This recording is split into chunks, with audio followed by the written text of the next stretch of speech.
You know, we're here marking 100 years since the National Bar Association was founded to support black lawyers, men and women who were excluded from all professional organizations because of the color of their skin, which was flat out unadulterated racism.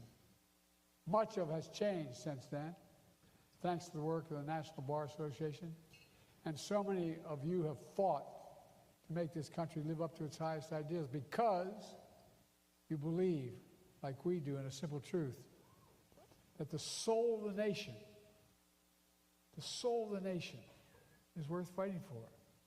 And the soul defines who we are. I believe that it is as true today as it was in 1925. But not since those tumultuous days in the 1960s has this fight been so existential to who we are as a nation, with marginalized groups so dramatically under attack.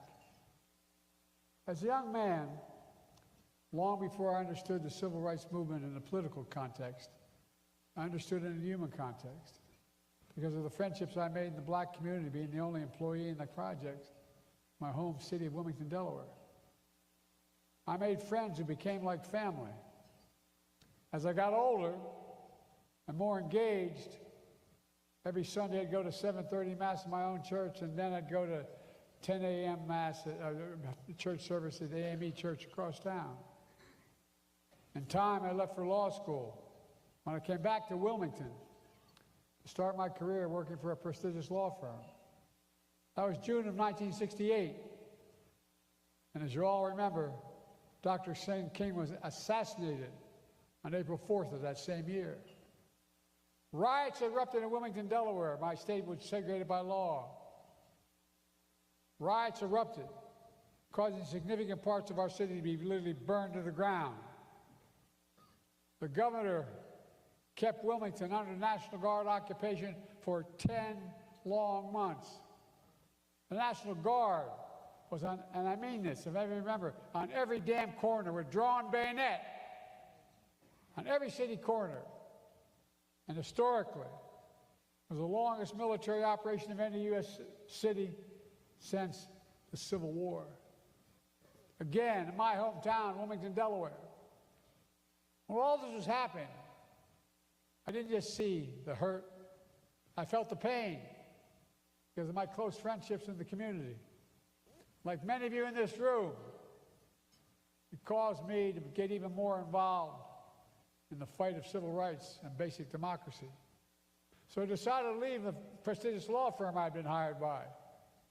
I walked across the town square to become a public defender. I quit my job. And I represented mostly black clients in the east side of Wilmington. In 1970, I was convinced to run for the county council because no Democrat had ever won that seat. Unfortunately, I won. My sister ran my campaign.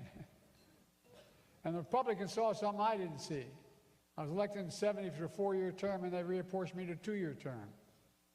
And since they couldn't find anybody to run for Senate, they asked me to. And I ran for the United States Senate in 72.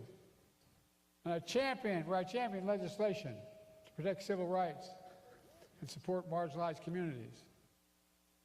I was then proud to serve as vice president to our first black president, Barack Obama. And I was proud to ask Kamala Harris to run with me, be the first black woman to serve as vice president of the United States. It was important. As president, I made the cause of civil rights and equality the foundation of everything I did.